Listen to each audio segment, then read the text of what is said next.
Hi friends, कैसे हो सब। आई होप सारे अच्छे होंगे, मस्त होंगे, स्वस्थ होंगे। आज मैं लेके आया हूँ आपके लिए जो 18वीं लोकसभा में प्रोटेम स्पीकर और अभी आज जो स्पीकर का निर्वाचन हुआ है उनके बारे में। आपके माइंड में चल रहा होगा कि प्रोटेम स्पीकर और स्पीकर में अंतर होता है कि नहीं होता है, एक ही होते हैं या अलग अलग होते हैं। तो इससे संबंधित जितने भी क्वेश्चन पूछे जा सकते हैं वो सारे मैं यहाँ पे आपको करवाऊँगा। तो वीडियो लास्ट तक जरूर देखना, जितने भी डाउट है इससे रिलेटेड सारे क्लियर हो जाएंगे। तो बात करते हैं अपन पहले तो प्रोटेम स्पीकर की। बात करें प्रोटेम स्पीकर, तो प्रोटेम स्पीकर कौन बने इस बार और होते क्या क्या सारा बताऊंगा आपको। वीडियो लास्ट तक देखना है और लास्ट तक देखोगे तो पूरा समझ में आ जाएगा आपका। तो देखो, 18वीं लोकसभा में प्रोटेम स्पीकर बने हैं वह है भर्तृहरि महाताब।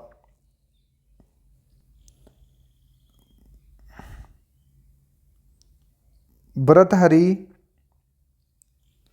महाताब, महताब लिख दो।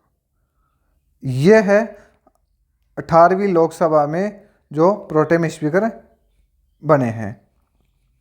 और है कहाँ के ये, तो इनका संबंध है उड़ीसा से। ये उड़ीसा के हैं और ये इससे पहले देखो अभी नए नए बीजेपी में शामिल हुए थे 2024 में। इससे पहले ये बीजेडी में थे, बीजू जनता दल, बीजेडी में थे। तो बात ये तो बहुत कम चांस है इसका पूछा जाए, लेकिन बात यहाँ से पूछी जाती है कि प्रोटेम स्पीकर का उल्लेख कौन से आर्टिकल में है। तो देखो, अप्रत्यक्ष रूप से अनुच्छेद 99 में इसका उल्लेख है। प्रोटेम स्पीकर का अप्रत्यक्ष रूप से अनुच्छेद 99 में उल्लेख है। बात करते हैं प्रोटेम स्पीकर की, तो लोकसभा के आम चुनाव के बाद नवनिर्वाचित लोकसभा में राष्ट्रपति प्रोटेम स्पीकर को नियुक्त करता है। तो बात आ गई समझ में कि प्रोटेम स्पीकर की नियुक्ति कौन करता है, तो नियुक्ति करता है प्रेसिडेंट यानी राष्ट्रपति। प्रोटेम स्पीकर की नियुक्ति करता है राष्ट्रपति। और किसे नियुक्त करता है, तो सामान्यतः वरिष्ठतम सदस्य को प्रोटेम स्पीकर नियुक्त करता है। बात ये समझ में आ गई होगी।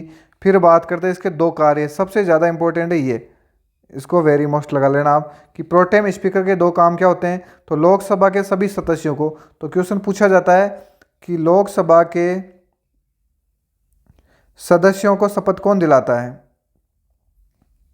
सदस्यों को शपथ कौन दिलाता है। ऑप्शन है आपके पास कि लोकसभा अध्यक्ष या प्रोटेम स्पीकर या राष्ट्रपति या प्रधानमंत्री। तो आप क्या करोगे, ज़्यादातर स्टूडेंट जिनको पता नहीं है वो सीधा सीधा लोकसभा अध्यक्ष कर देंगे, लेकिन ऐसा नहीं है। लोकसभा के सभी सदस्यों को शपथ दिलाता है, वो दिलाता है प्रोटेम स्पीकर। दूसरा काम है अध्यक्ष का चुनाव करवाना, यानी लोकसभा के अध्यक्ष का चुनाव कौन करवाता है, तो वो कराता है प्रोटेम स्पीकर। तो ये दो काम है, इसमें सबसे ज़्यादा इंपॉर्टेंट है यह है सब लोकसभा के सभी सदस्यों को शपथ दिलाना। चलो आगे बढ़ते हैं अपन। अध्यक्ष के चुनाव के साथ ही प्रोटेम स्पीकर का पद समाप्त हो जाता है। जैसे आज लोकसभा अध्यक्ष का चुनाव हुआ है और ओम बिरला जी को पुनः लोकसभा का अध्यक्ष चुन लिया गया है, तो आज के दिन प्रोटेम स्पीकर का पद अपने आप समाप्त हो गया है। अब बात करते हैं, देखो 18वीं लोकसभा में तो प्रोटेम स्पीकर है वह है भर्तृहरि महताब, और लेकिन 17वीं में कौन थे, 17वीं में प्रोटेम स्पीकर थे वीरेंद्र कुमार खटीक। वीरेंद्र कुमार खटीक। अब आपसे पूछे कि 18वीं लोकसभा में स्पीकर कौन है, तो आप बताओगे ओम बिरला। 17वीं लोकसभा में स्पीकर कौन थे, ओम बिरला। ओम बिरला का संबंध कहाँ से है, तो ये राजस्थान के हैं, राजस्थान के कोटा संसदीय क्षेत्र से ये निर्वाचित हुए हैं। तो ये लगातार दूसरी बार प्रोटेम ये स्पीकर बने हैं। अब बात करते हैं अपन स्पीकर की। स्पीकर में और पॉलिटी में क्या क्या क्वेश्चंस पूछे जा सकते हैं, तो बात करें स्पीकर को बोला जाता है लोकसभा अध्यक्ष। वो देखो एक चीज़ बता दूं मैं आपको, जो प्रोटेम स्पीकर है इसको सामयिक अध्यक्ष भी बोला जाता है, यानी अस्थायी अध्यक्ष। देखो प्रोटेम स्पीकर के नाम भी आप लिख लो एक बार। प्रोटेम स्पीकर, इसे बोला जाता है सामयिक, लोकसभा का सामयिक अध्यक्ष। ये पूछा जा सकता है भाई, यह है अस्थायी अध्यक्ष। ठीक है, ये हो गया। अब बात करते हैं अपन लोकसभा अध्यक्ष की, तो इसका प्रावधान कौन से आर्टिकल में है, ये ओम बिरला ही। बात यहाँ से शुरू होती है, पॉलिटी में अपने क्वेश्चन कैसे पूछे जा सकते हैं। करंट का मुद्दा हो गया कि वर्तमान में प्रोटेम स्पीकर कौन है, ये किसे नियुक्त किया गया था, 18वीं लोकसभा में स्पीकर किसे नियुक्त किया गया था। बात करें यहाँ पॉलिटी में, तो लोकसभा अध्यक्ष के पद का प्रावधान कौन से आर्टिकल में है, तो आप बताओगे अनुच्छेद 93 में। और ये कहाँ से लिया गया है, तो ये ब्रिटेन के संविधान से लिया गया है। लोकसभा के अध्यक्ष के पद का प्रावधान ब्रिटेन के संविधान से लिया गया है। यह भी आपको पता होना चाहिए कि लोकसभा के अध्यक्ष के पद का प्रावधान कहाँ से लिया गया है, ब्रिटेन के संविधान से। अनुच्छेद पता ही चली गया। स्पीकर पद का सृजन कब किया गया, तो 1919 के अधिनियम से। भारत शासन अधिनियम या भारत सरकार अधिनियम 1919 कौन सा था, मॉन्टेग्यू चैम्सफोर्ड अधिनियम। मैंने बहुत अच्छे से करा रखा। अब एक मेरी सीरीज चल रही है जीके 1000 जीके 1000 जीके 1000 के नाम से सीरीज चल रही है। इसकी मैं प्लेलिस्ट बना दूंगा, आप एक बार जाके देखना। एक क्वेश्चन के आसपास जितने भी क्वेश्चन बन रहे हैं वो मैंने सारे करवा दिए यहाँ पे।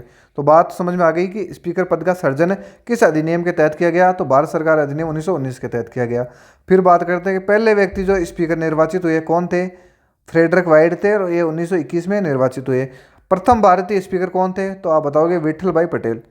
प्रथम भारतीय स्पीकर कौन थे, तो 1925 में बने थे विट्ठल भाई पटेल। ये तो काफ़ी बार पूछा हुआ है जीवी मावलंकर वाला कि आज़ादी के बाद पहले स्पीकर कौन बने, तो ये बने जीवी मावलंकर या गणेश वासुदेव मावलंकर। और 1952 से लेकर 56 तक ये स्पीकर रहते हैं। बात करते हैं निर्वाचन की कि लोकसभा अध्यक्ष या स्पीकर का निर्वाचन कैसे होता है, तो लोकसभा सदस्य यथाशीघ्र अपने में से निर्वाचन कर लेते हैं आपस में से, क्योंकि इसमें सारी वोटिंग होती है, वो लोकसभा सदस्य ही करते हैं। बात है शपथ की, सबसे ज़्यादा इंपॉर्टेंट ये है कि लोकसभा अध्यक्ष को शपथ कौन दिलाता है, तो इसे कोई नहीं दिलाता भाई, ये ध्यान रखना।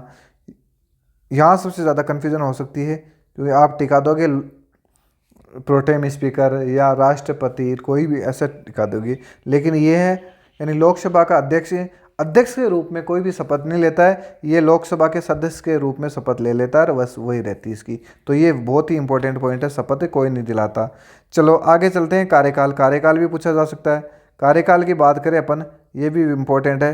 5 साल नहीं करना है। पहले अगर ऑप्शन में दिया हुआ लोकसभा में विश्वास तक, तो आप यही करोगे, 5 साल फिर नहीं करोगे। सामान्यतः कितना हो जाता है, सामान्यतः हो जाता है 5 साल। ये आपको ध्यान रखना है। एक चीज़ ध्यान रखना कि लोकसभा का विघटन होने के बाद स्पीकर का पद रिक्त होता है क्या, नहीं होता। बाकी सारे पद रिक्त हो जाते हैं, जैसे मंत्री परिषद समाप्त हो जाती है, लेकिन लोकसभा का विघटन होने के बाद स्पीकर का पद रिक्त नहीं होता है। क्यों, जब अगली लोकसभा की प्रथम बैठक होगी तब तक लोकसभा अध्यक्ष बना रहता है, उसके बाद में फिर प्रोटेम स्पीकर की नियुक्ति हो जाती है, उसके बाद में लोकसभा अध्यक्ष का पद समाप्त होता है यहाँ से। तो ये ध्यान रखना, ये दोनों पॉइंट इंपॉर्टेंट है, ये भी लिख लेना आप। फिर बात करते हैं त्यागपत्र। तो त्यागपत्र में ध्यान रखना, एक तो होता है स्पीकर और एक होता है डेप्यूटी स्पीकर, यानी लोकसभा उपाध्यक्ष।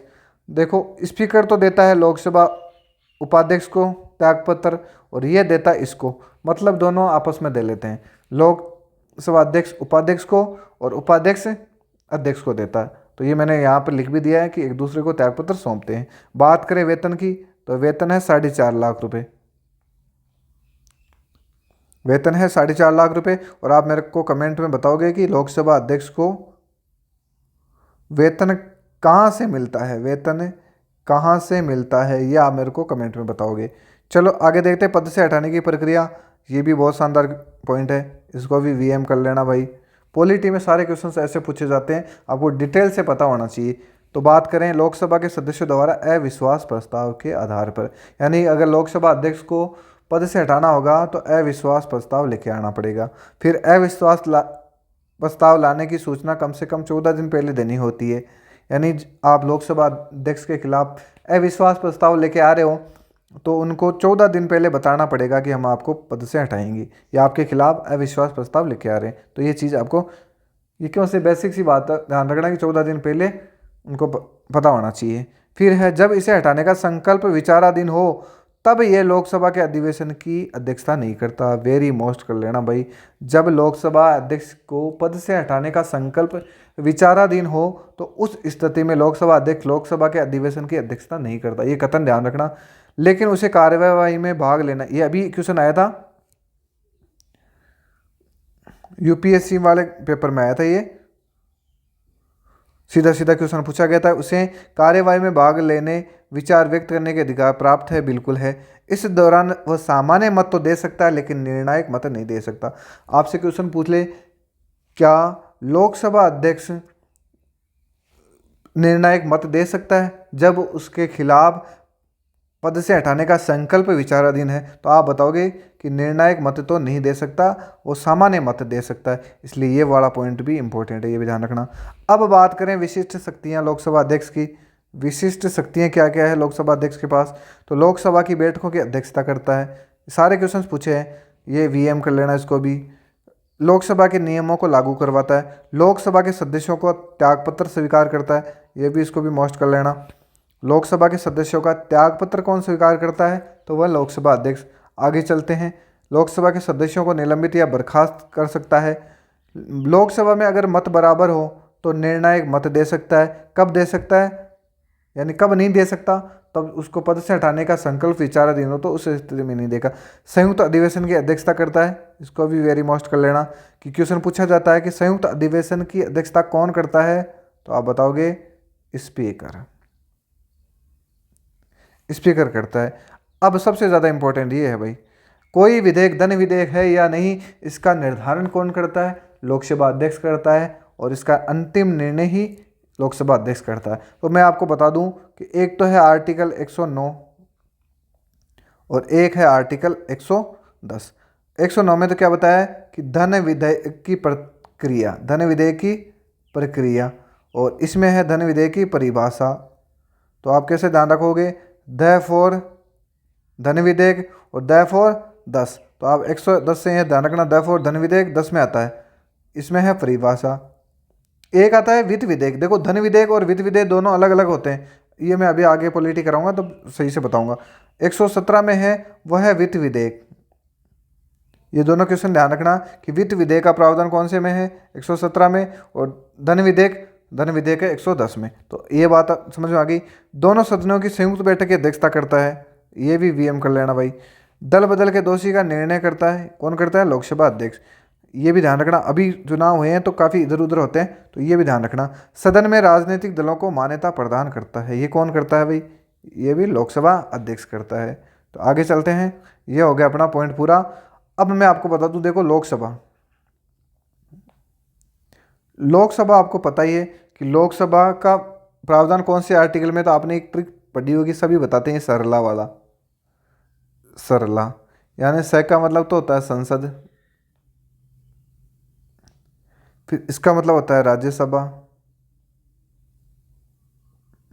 और इसका होता है लोकसभा।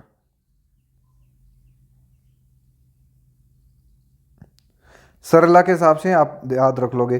तो स में तो होता है 79, 80 और 81, यानी राज्यसभा का प्रावधान कौन से में? 80 में, और लोकसभा का है वो 81 में, और संसद का है 79 में। संसद में तो कौन आते हैं? तो राज्यसभा, लोकसभा और राष्ट्रपति, ये तीनों आते हैं। राज्यसभा में राज्यसभा और लोकसभा में लोकसभा। तो यहाँ अपन देख रहे हैं लोकसभा प्रावधान कौन से है आर्टिकल में है? तो 81 में, और इसका प्राचीन नाम क्या था? House of people. लोकसभा का प्राचीन नाम था वो था हाउस ऑफ पीपुल, लेकिन 1954 में इसका नाम बदलकर लोकसभा करा गया। और इसके अन्य नाम ये ध्यान रखना, तो अन्य नाम में जिस भी भाई के कन्फ्यूजन हो वो ध्यान रखना। एक तो होता है निम्न सदन और एक होता है उच्च सदन। तो मेरे हिसाब से आप लॉजिक लगाओ, देखो उच्च कौन सा होगा इन दोनों में, यानी 80 और 81 मान लो, या राज्यसभा लोकसभा में उच्च सदन कौन सा है, ऊपर कौन सा है, ऊंचा कौन सा है? तो आप बताओगे लोकसभा से ऊपर है राज्यसभा, तो उच्च सदन कौन सा हो गया? राज्यसभा। तो ये अन्य नाम में बात करेंगे अपन, तो ये क्वेश्चन पूछे जाते हैं। संसद का निम्न सदन, तो ये हो जाएगा लोकसभा। ये है निम्न सदन। देखो ये स्थायी है तो ये अस्थायी हो जाएगा, तो अस्थायी सदन, अस्थायी सदन हो गया। यह है प्रथम चैम्बर, बस यहाँ ध्यान रखना, प्रथम चैम्बर है। ये ल फॉर लोकसभा, ल फॉर ही लोकप्रिय सदन है, बिल्कुल युवाओं का सदन, युवाओं का सदन, ऐसे करके अगर आप इनका ध्यान रख सकते हो। बात करें अधिकतम सदस्यों की, तो लोकसभा में अधिकतम सदस्य हो सकते हैं 552। बाकी मैं डिटेल से आपको और बता दूंगा, जिसमें 550 निर्वाचित होते हैं। ये सारी चीज़ें आपको क्लियर हो जाएगी। तो मिलते हैं अगले वीडियो में। यहाँ तक मेरे हिसाब से समझ में आ गई होगी करंट हिसाब से। बाकी अपन जैसे पॉलिटी पढ़ेंगे तो अपन और उसे नवाचार करेंगे। तो अब आपको वीडियो अच्छा लगा है तो लाइक और चैनल को सब्सक्राइब जरूर करना। मिलते हैं अगले वीडियो में, जब तक के लिए जय हिंद जय भारत।